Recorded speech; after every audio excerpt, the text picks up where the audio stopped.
بسم الله الرحمن الرحيم. طه ما أنزلنا عليك القرآن لتشقى إلا تذكرة لمن يخشى تنزيلا ممن خلق الأرض والسماوات العلا الرحمن على العرش استوى له ما في السماوات وما في الأرض وما بينهما وما تحت الثرى وإن تجهر بالقول فإنه يعلم السر وأخفى الله لا إله إلا هو له الأسماء الحسنى. وهل أتاك حديث موسى إذ رأى نارا فقال لأهلهم كثوا إني آنست نارا لعلي آتيكم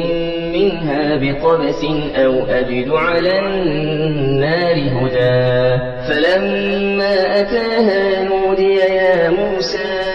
إني أنا ربك فاخلع عليك إنك بالوادي المقدس طوى وأنا اخترتك فاستمع لما يوحى إنني أنا الله لا إله إلا أنا فاعبدني وأقم الصلاة لذكري إن الساعة آتية أكاد أخفيها لتجزى كل نفس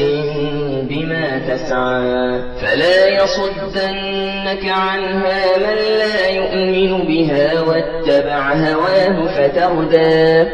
وما تلك بيمينك يا موسى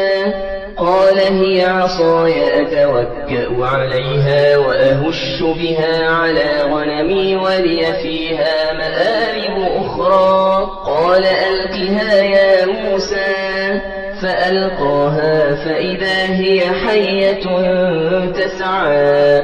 قال خذها ولا تخف سنعيدها سيرتها الأولى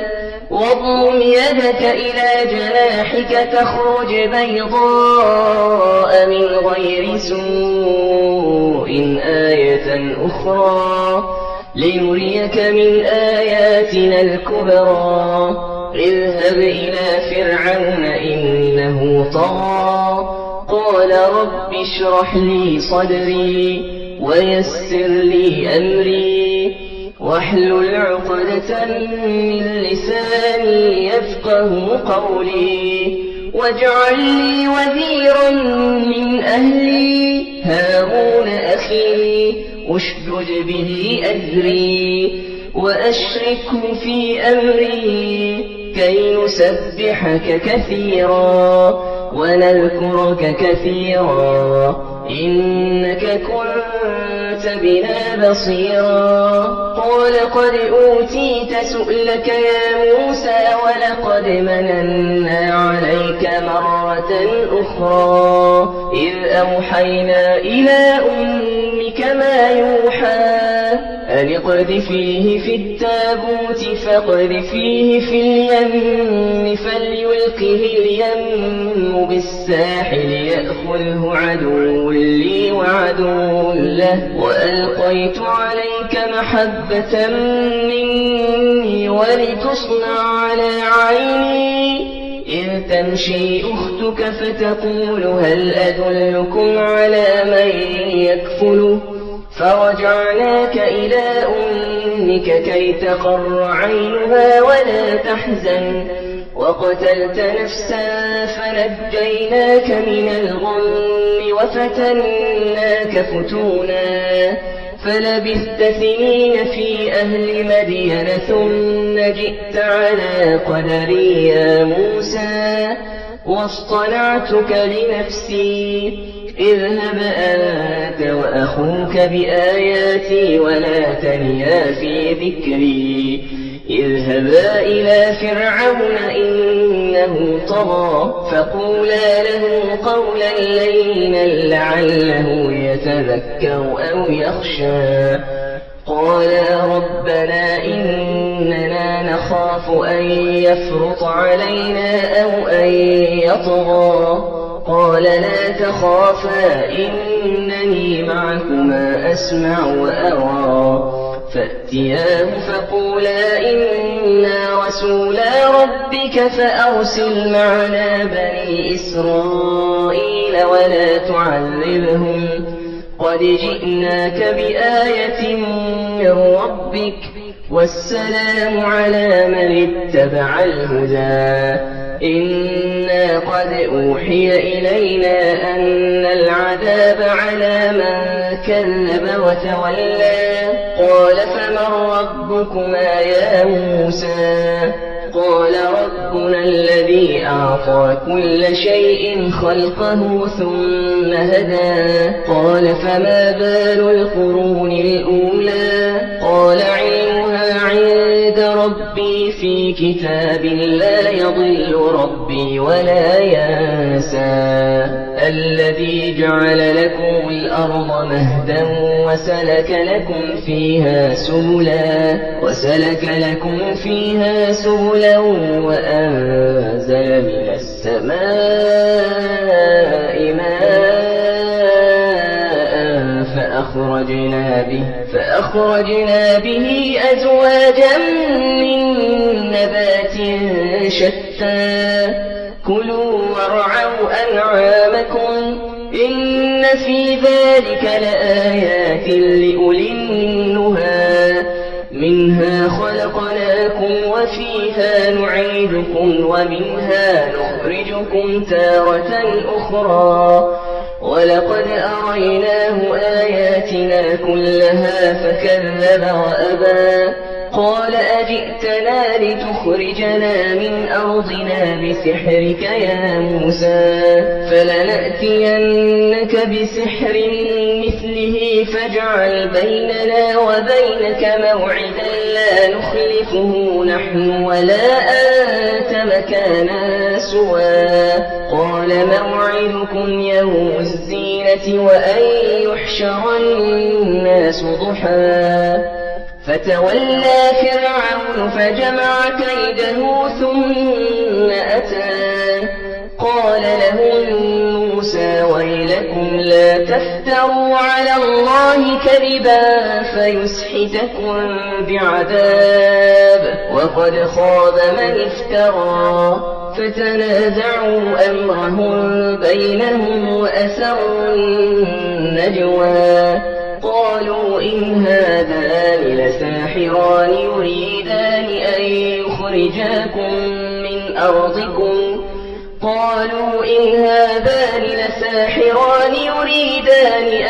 يخرجاكم من أرضكم بسحرهما ويذهبا بطريقتكم المثلى فأجمعوا كيدكم ثم أتوا صفا وقد أفلح اليوم من استعلى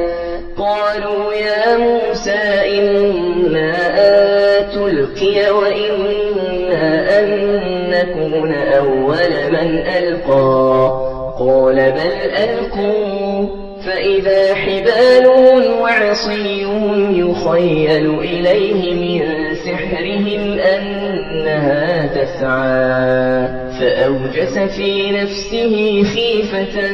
موسى قلنا لا تخف إنك أنت الأعلى وألق ما في يمينك تلقف ما صنعوا إنما صنعوا كيد ساحر ولا يفلح الساحر حيث أتى فألقي السحرة سجدا قالوا آمنا برب هارون وموسى قال آمنتم له قبل أن آذن لكم إنه لكبيركم الذي علمكم السحر فلأقطعن أيديكم وأرجلكم من خلاف ولأصلبنكم في جذوع النخل ولتعلمن أينا أشد عذابا وأبقى قالوا لن نؤثرك لنصبرك على ما جاءنا من البينات والذي فطرنا فاقض ما أنت قاض إنما تقضي هذه الحياة الدنيا إنا آمنا بربنا ليغفر لنا خطايانا وما أكرهتنا عليه من السحر والله خير وأبقى إنه من يأت ربه مجرما فإن له جهنم لا يموت فيها ولا يحيا ومن يأته مؤمنا قد عمل الصالحات فأولئك لهم الدرجات العلا جنات عدن تجري من تحتها الأنهار خالدين فيها وذلك جزاء من تزكى ولقد أوحينا إلى موسى أن أسر بعبادي فاضرب لهم طريقا في البحر يبسا لا تخاف دركا ولا تخشى فأتبعهم فرعون بجنوده فغشيهم من اليم ما غشيهم وأضل فرعون قومه وما هدى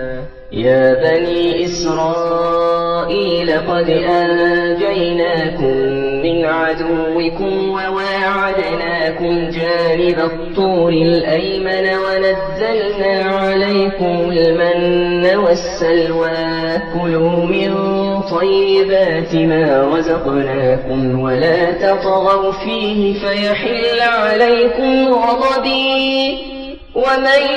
يحلل عليه غضبي فقد هوى وإني لغفار لمن تاب وآمن وعمل صالحا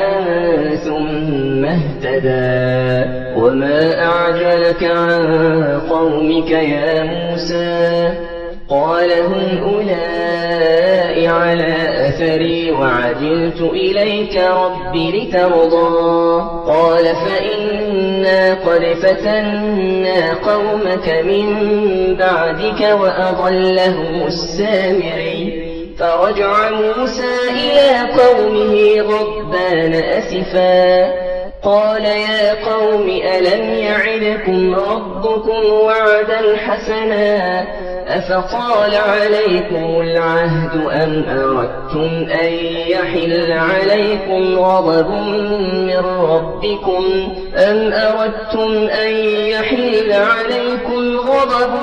من ربكم فأخلفتم موعدي قالوا ما أخلفنا موعدك بملكنا ولكننا حملنا أوزارا من زينة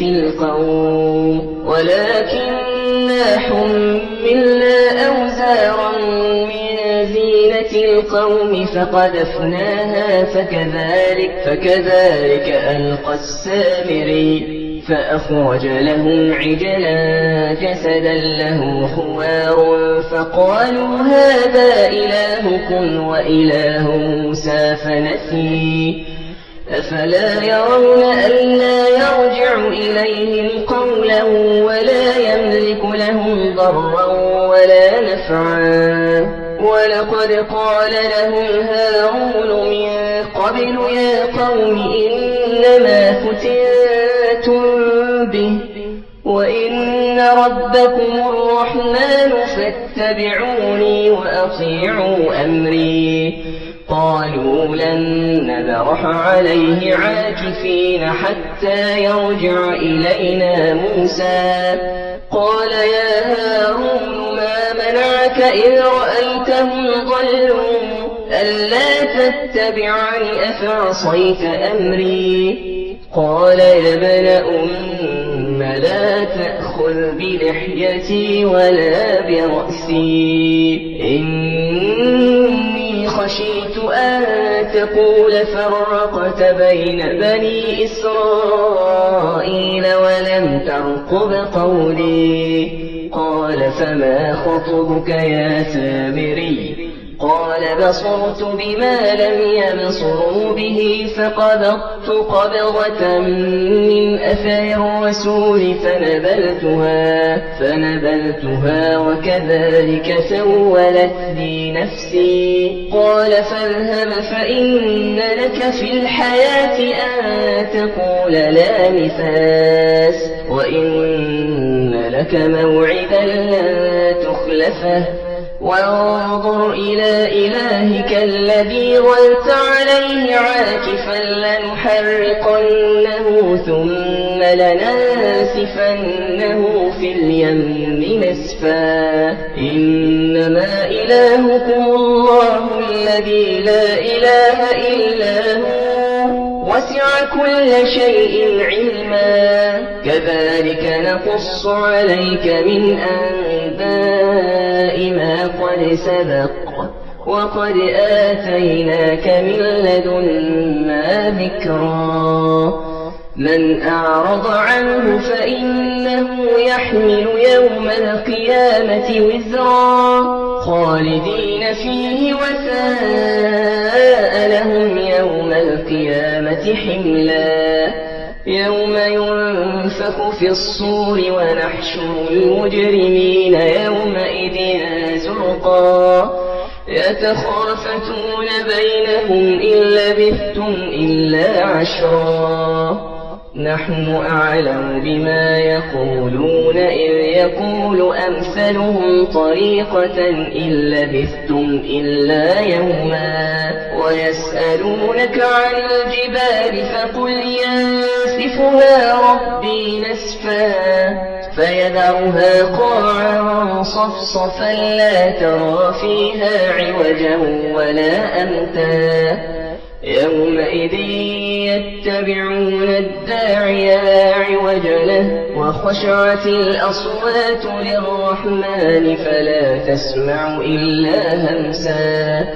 يومئذ لا تنفع الشفاعة إلا من أذن له الرحمن ورضي له قولا. يعلم ما بين أيديهم وما خلفهم ولا يحيطون به علما. وعنت الوجوه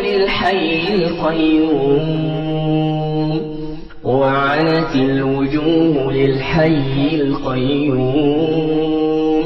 وقد خاب من حمل ظلما.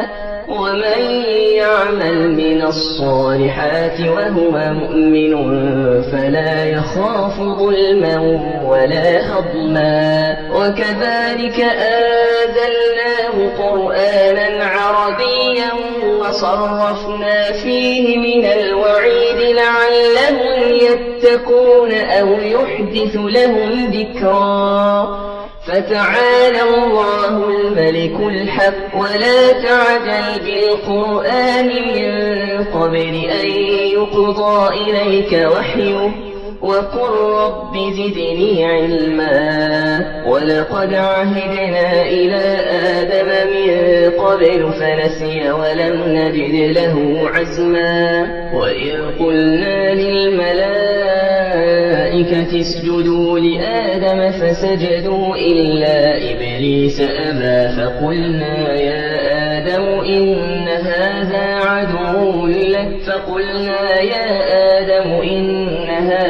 عدو لك ولزوجك فلا يخرجنكما من الجنة فتشقى. إن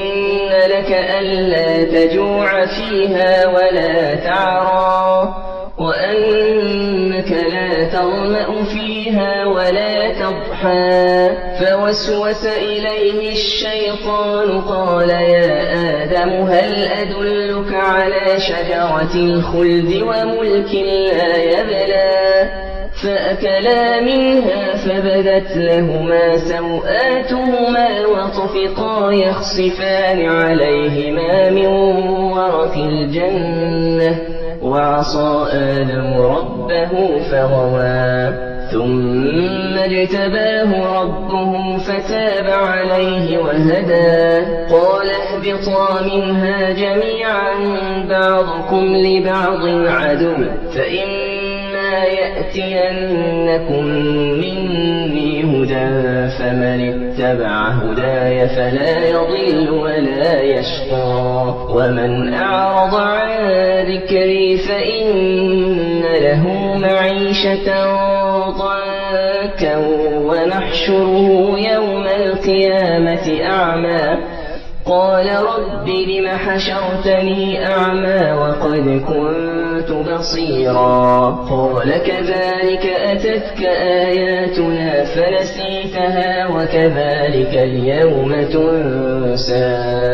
وكذلك نجزي من أسرف ولم يؤمن بآيات ربه ولعذاب الآخرة أشد وأبقى أفلم يهد لهم كم أهلكنا قبلهم من القرون يمشون في مساكنهم إن في ذلك لآيات لأولي النهى ولولا كلمة سبقت من ربك لكان لزاما وأجل مسمى فاصبر على ما يقولون وسبح بحمد ربك قبل طلوع الشمس وقبل غروبها ومن آناء الليل فسبح وأطراف النهار لعلك ترضى ولا تمدن عينيك إلى ما متعنا به أزواجا منهم زهرة الحياة الدنيا لنفتنهم فيه ورزق ربك خير وأبقى وأمر أهلك بالصلاة واصطبر عليها لا نسألك رزقا نحن نرزقك والعاقبة للتقوى وقالوا لولا يأتينا بآية من ربه أولم تأتهم بينة ما في الصحف الأولى ولو أنا أهلكناهم بعذاب من قبله لقالوا ربنا لولا أرسلت إلينا رسولا فنتبع آياتك من قبل أن نذل ونخزى قل كل متربص فتربصوا فستعلمون من أصحاب الصراط السوي ومن اهتدى